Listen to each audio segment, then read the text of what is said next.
이 금리라는 게 미래 물가가 들어있어요. 그래서 앞으로 금리가 떨어지면 앞으로 경제 성장률이나 물가가 떨어질 것이다. 구리가격이 오르면 세계경제가 좋다, 구리가격이 떨어지면 세계경제가 나쁘다 그러는데요. 이 구리가격이 선행하는 게 우리 주가지수예요. 네, 여러분 안녕하세요. 만나서 반갑습니다. 저는 오늘 K클래스 진행을 맡은 한수범 기자입니다. 오늘 K클래스에서는요, 2023년 경제 전망에 대해서 한번 알아보는 시간을 가지려고 하는데요. 거시경제, 글로벌 경제 전문가시죠. 빅웨이브 거대한 변화를 쓰신 김영익 교수님 모시고 2023년 경제 흐름과 미래 투자 전략에 대해서 얘기 나눠보려고 합니다. 안녕하세요. 서강대 경제대학 교수 김영익입니다. 저희가 최근에 경제 전망을 살펴보면요. 예. 높은 금리, 예. 환율, 그리고 물가에 굉장히 큰 충격이 찾아왔고 또 혼란스러운 시장이 예. 좀 지속이 됐었잖아요. 예. 교수님께서 바라보시는 2023년 경제 전망 어떤가요? 2023년 경제 전망은 한마디로 경기 침체다. 예, 지금 우리 경제가 작년 4분기부터 마이너스 성장했는데요. 올해는 우리뿐만 아니라 전 세계 경제가 낮은 성장을 할 것 같습니다. 예, 그러면 그 원인이 어디가 있느냐? 2008년 미국에서 금융위기가 왔었고요. 그 다음에 2020년 코로나로 세계 경제가 심각한 침체를 겪었거든요. 근데 이 경제 위기가 올 때마다 정부가 돈 엄청 써버렸어요. 네. 예, 그 다음에 중앙은행은 금리 많이 내리고 돈을 많이 풀어버렸거든요. 그러다 보니까 각 경제 주체의 부채가 증가한 거예요. 부채 문제도 드러나고 자산 가격 거품도 붕괴되면서 아마 2023년 세계 경제는 참 어려운 한 해가 될 것 같습니다. 2023년에는 자산 가격 거품이 붕괴가 돼서 경기 침체가 올 것이라고 얘기를 해주셨는데, 책에서 교수님께서 쓰신 책에서 이 시장의 변화를 알 수 있는 핵심 경제 신호가 있다고 알려주셨는데, 이걸 조금 이해하기 쉽게 설명을 해주세요. 제일 중요한 게 장단기 금리 차라고 있어요. 네. 일반적으로 단기 금리보다는 장기 금리가 더 높아요. 보통 금리가 만기가 길수록 높은데요. 네. 근데 금리가 거꾸로 된 적이 있어요. 이건 무슨 의미냐면 이 금리라는 게 미래 물가가 들어있어요. 그래서 앞으로 금리가 떨어지면 앞으로 경제 성장률이나 물가가 떨어질 것이다.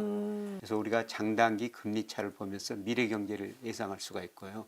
두 번째로 특히 뭐 기업 경영하시는 분들이나 주식 투자자들은 선행지수를 봐야 돼요. 선행지수. 예. 네. 선행지수라는 게 앞으로 경기를 미리서 내다보려고 뭐 OECD나 우리 통계청에서 만든 지수거든요. 예를 들어 가지고 이게 2021년 6월에 정점을 쳤었어요. 네. 경기가 나빠진다고 신호를 보냈죠. 실제로 그대로 경기가 나빠지고요. 코스피가 22년 9월에는요. 무려 2135까지 떨어졌어요. 선행지수가 떨어지면요. 주식 투자하시는 사람은 이제 안 해야 되겠다. 네. 좀 쉬어야 되겠다. 하더라도 비중을 많이 줄여야 되겠다. 그렇게 보시면 됩니다. 그 다음에 세계 경제의 흐름을 나타내는 게 구리 가격이라고 그럽니다. 구리요? 예.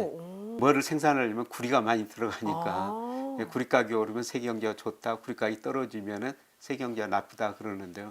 이 구리 가격이 선행하는 게 우리 주가 지수예요. 주가가 떨어지면 구리 가격도 떨어지고 유가도 떨어지고 세계 경제 나빠진다. 그리고 한국은행에서 뭐 소비자 심리 지수, 기업 경기 실사 지수 이런 걸 발표하는데요. 그 중에서도 또 최근에 뉴스 심리 지수라는 걸 하나 뉴스 심리 발표합니다. 지수요? 이 뉴스 심리 지수라는 건 뭐냐면은 우리가 네이버 다운 같은 여러 포털 사이트가 있습니까? 거기서 AI가요 경제 기사를 검색합니다. 오호. 좋은 뉴스가 많이 나온가, 나쁜 뉴스가 많이 나오는가. 그거를 AI가 지수를 작성합니다. 그래서 이 지수가 오르면은 좋은 뉴스가 많이 나온다. 그 다음에 이 지수가 떨어지면은 경제에 관련돼서 나쁜 지수가 많이 나온다. 그래서 이 지수가요, 제가 앞서 말씀드린 선행지수, 순환변동치, 주가 이런 모든 경제 변수에 또 1, 2개월 선행해 버려요. 그래서 우리가 한국은행 들어가면요, 뭐 심리지수라고 있는데 거기서 뉴스 심리지수는 꼭 한번 보시면서 지금 경기가 좋다 나쁘다, 내가 주식 투자를 해야 되겠구나 안 해야 되겠구나 판단할 수 있는 하나의 지표가 됩니다. 한 가지 더 말씀을 드리고 싶은 네, 거는 얘기해 주세요. 일평균 수출 금액이 우리 주가하고 상관계수가 제일 높거든요. 그러니까 우리 경제 GDP 국내 총생산이라고 그러죠. 네. 우리 경제 수출이 차지하는 비중이 무려 45%나 돼요. 근데 일평균 수출을 보면요, 우리 주가가 올라갈 것인가 떨어질 것인가, 그것 가지고 저는 주가를 가대평가됐는가 저평가됐는가 이런까지 평가하거든요. 그 네 가지 앞서 말씀 지표에다가 일평균 수출 금액. 수출 금액, 네. 이거는 산업통상자원부에서 네. 발표합니다.